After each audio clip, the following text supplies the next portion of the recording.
أعوذ بالله من الشيطان الرجيم بسم الله الرحمن الرحيم السلام عليكم ورحمة الله وبركاته.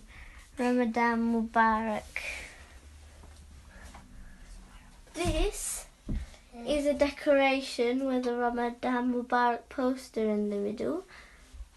This is a flower I made a year ago and some rocks I painted. This is the Holy Quran, and this is an Alhamdulillah poster. This is a dua. This is a Allah is always watching poster. This is my Ibadah chart. This is a dua for sighting moon. This is my good deed tree.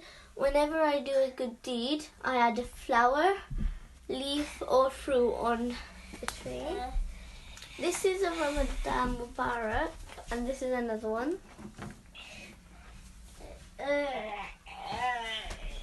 This is a prayer mat we put in a frame. This is one like it. This is tasbih. This is my scarf basket.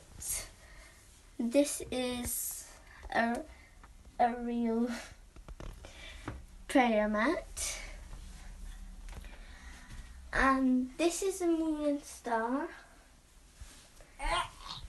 This is what I wear if my dress have no sleeve, because girls can't pray when you can see their arms. This is a moon and star, and this is a Laylatul Qadr night made by Zainab. This is a pot, and I'll add one bead to the other pot when I finish one tasbih, and at the end of Ramadan I will count it all and tell you how much I done. Thank you, teacher. Assalamu alaikum wa rahmatullahi wa barakatuhu.